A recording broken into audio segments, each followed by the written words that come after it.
राधे राधे, जय श्री कृष्णा मित्रों। आप सभी का मेरे YouTube चैनल में हार्दिक स्वागत है।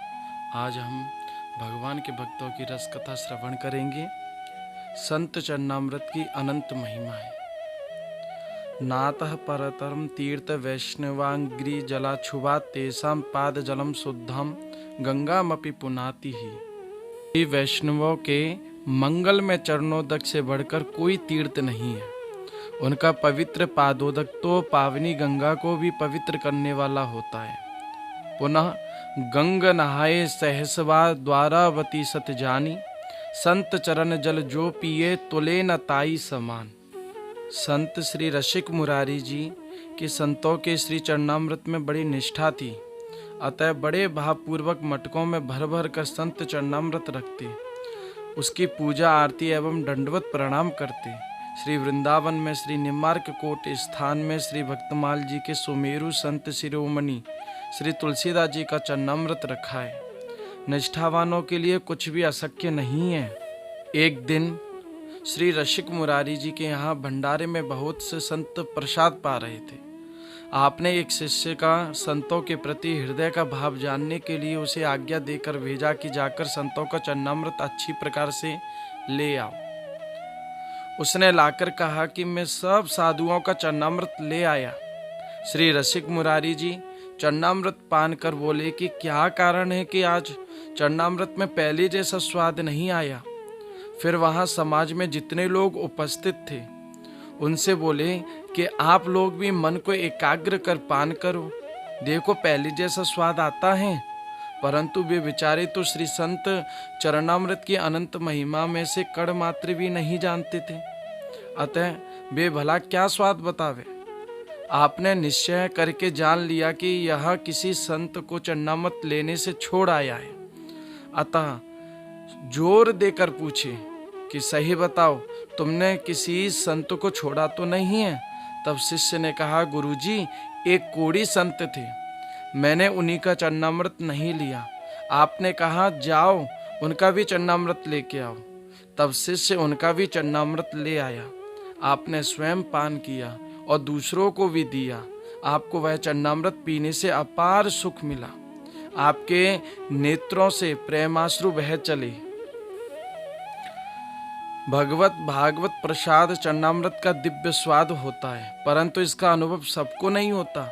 निष्ठावान पुरुषों को ही इसका अनुभव होता है। बताते हैं, कोढ़ी संत का रूप धारण कर श्री ठाकुर जी ही संत श्री रसिक मुरारी जी की श्री संत चरणामृत की निष्ठा की परीक्षा लेने आए थे।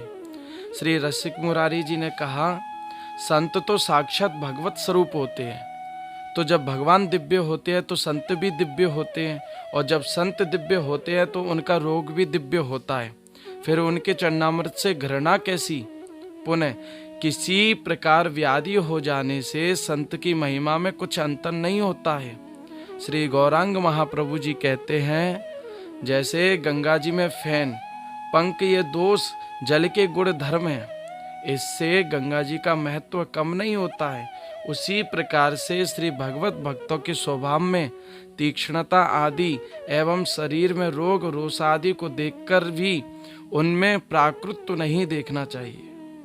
इन दोनों से उनकी भक्ति में कोई त्रुटि नहीं होती है। ये दोष शारीरिक धर्म है। अरे भैया, सच्चा कुष्ठी तो वह है जो मन से दुष्ट है। उसके दर्शन स्पर्श समागम से हमको बचना चाहिए। अतः उन संत का चरणामृत तो ले आओ ही।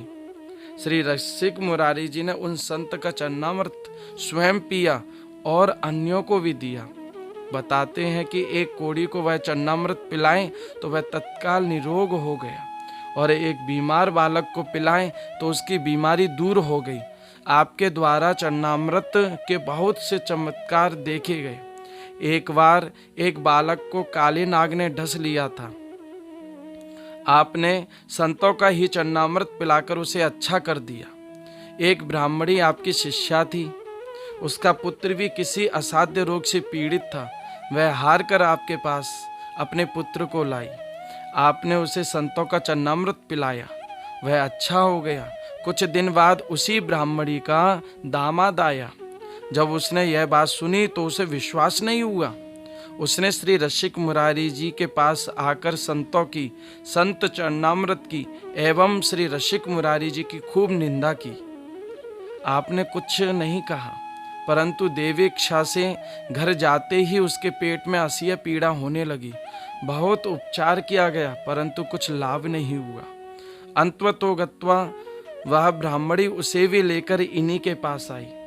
आपने प्रथम तो उसके अविश्वास को देखकर टालना चाहा, परंतु ब्राह्मणी के आग्रह पर तथा पीड़ा से अत्यंत बेचैन होने पर, उसके दामाद के भी रोने गिड़गिड़ाने पर भी उसे संतों का चरणामृत दिया और वह भी अच्छा हो गया। ऐसे अनेकों चमत्कार है संत चरणामृत के। राधे राधे। ऐसे ही दिव्य चरित्र सुनने और देखने के लिए हमारे YouTube चैनल को सब्सक्राइब कीजिए और बेल आइकॉन दबाना ना भूलिए, ताकि नए वीडियो की नोटिफिकेशन आपके पास जल्दी से जल्दी पहुंच जाए। जय श्री राधे।